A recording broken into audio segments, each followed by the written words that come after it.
Turn down the lights and crank up the static, because we're diving headfirst into a time capsule of barbed wire, bad attitudes, and blood-soaked canvas. Double Action Wrestling, August 1987, is not just a magazine, it's a blunt force trauma to the senses. This issue doesn't whisper nostalgia. It pile drives it through a flaming table and leaves it twitching in the locker room. It's gritty, it's mean, it's a boot to the ribs from a generation of wrestlers who thought subtlety was just another word for cowardice. Right out of the gate, we are greeted with dual cover dominance. Big Bubba Rogers and the American Dream, Dusty Rhodes. Two men who don't just headline, they define eras. Bubba, ever the brutal enforcer, looms like a skyscraper built out of broken rules and iron fists. Dusty, bleeding charisma and cutting promos with every breath, storms through the magazine like a man on a mission from the gods of Southern wrestling. Their feud is more than a storyline. It's a territorial war being waged across locker rooms, television screens, and parking lots. Every promo is a declaration of war. Every stare-down is a promise of punishment. The narrative deepens with an unflinching spotlight on the Sheepherders and the Fabulous Ones. Tag team wrestling here is not about tandem suplexes and synchronized poses. It's about who can survive the longest in a match that more closely resembles a prison riot than a sporting contest. The Sheepherders are raw, ruthless, and unrepentant.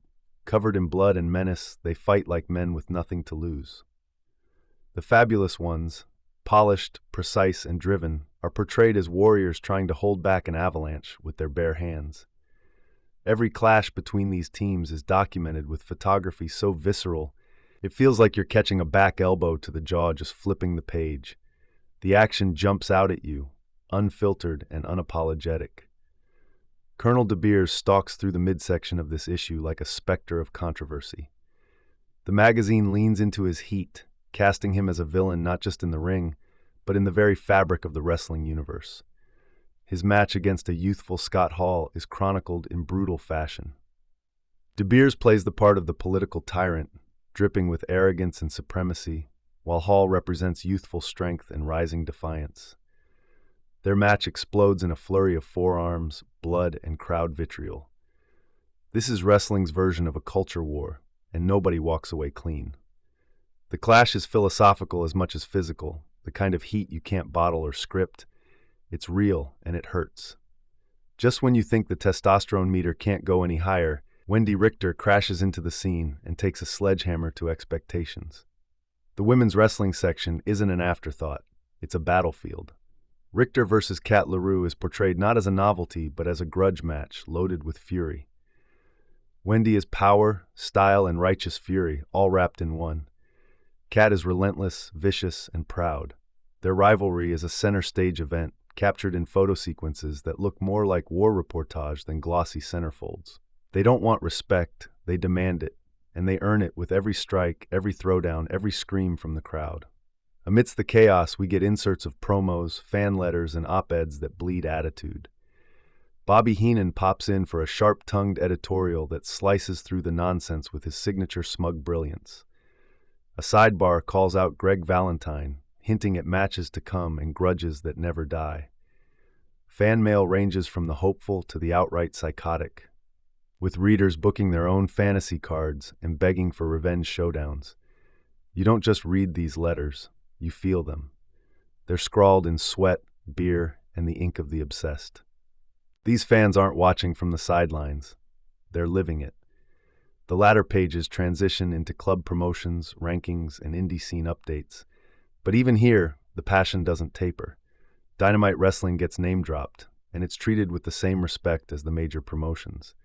The indie grind is shown for what it truly is, a breeding ground of chaos, pain, and potential.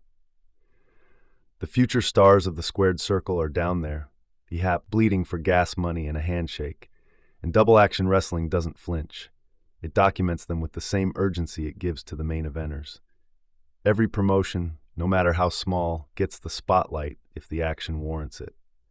Even the ads tell a story. T-shirts for tough guys, VHS tapes of bloodbaths, and newsletters that promise uncensored scoops. There are no toy tie-ins or crossover cartoons here. This is for the diehards, the lifers. The fans who never stopped believing that a headlock could start a revolution. Whether it's bootleg tapes, mail-order gimmicks, or fan club invitations, everything feels like it's screaming from a world where kayfabe still breathes. By the time we slam the back cover shut, we're not just informed, we're transformed. This magazine is a war cry printed in ink, a battle journal for those who worship at the altar of pain and performance.